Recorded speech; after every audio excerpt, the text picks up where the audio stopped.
सुरेन्द्रनाथ सरकारी उपरा विद्यालय असबंद्र षष्ठ श्रेणी छात्री अटे। मु आज गोटे परीक्षा नहीं आसी तार नाम है नदी जलर उपचार।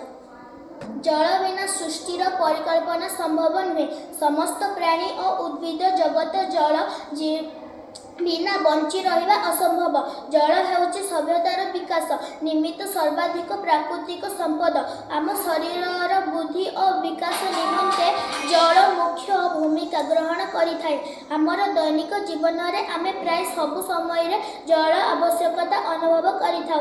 जल बिना समग्र जीवजगत और उद्भिद जगतर तिष्ठि रही पारिब नाही। पानी गाधोइबा लुगा सफा करवा बासन और धोइबा आदि प्रत्येक कार्य आमे जलर आवश्यकता को अनुभव करिथाउ। एहा छड़ा चाष कार्य पाई खेत को पानी मड़ाइबा गृह निर्माण मत्स्य चाष और पशुपालन पाई जलर आवश्यकता रही।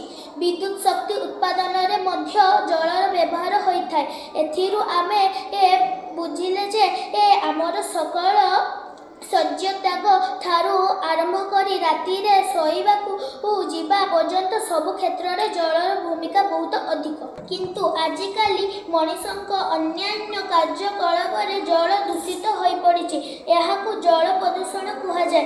एहा द्वारा मनुष्य सहित समग्र पानी और परिवेश रे कुहा जाय। एहा द्वारा मनुष्य सहित समग्र प्राणी और परिवेश रे विपर्यय तैयारी होइथाय। जेतेबेले मलत्राण धूली रसायन दूषित पदार्थ मिसिजिबा सहित नदी एपरिकी भूगर्भ जल दूषित होई पड़े।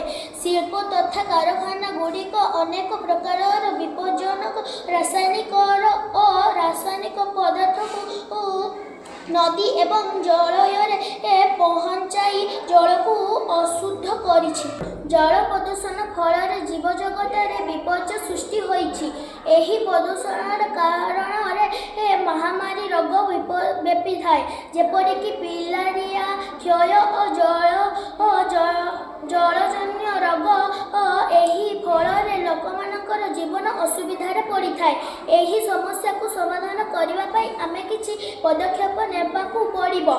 दूषित जल को पुण्य प्रक्षालन पदक्षेप नेबाकू पड़िबो। सफा पड़िबाकू नदी जल को पानीय उपयोगी करबाकू पड़िबो। एथिपाई निम्न किछि स्लोगान आमे गाइबा। जल ही जीवन जल बिना समस्ते निर्जन। नदी जल को पानीय उपयोगी करने प्रथमे आमे गोटे बिकरे नदी जल को नेबा आउ गोटे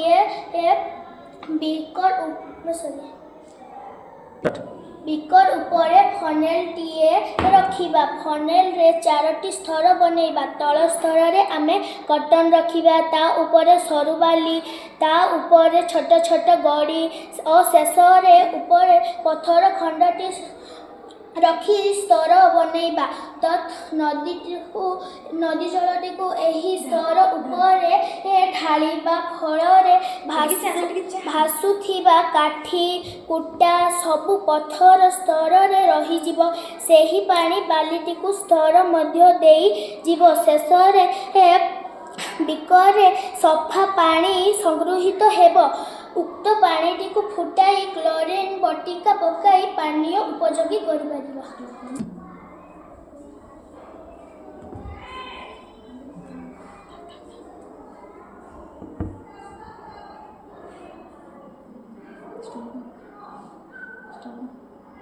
एही संगृहित होइथिबा जल को आमे फुटाई क्लोरीन बटिका पकाई आमे पी पारिबा।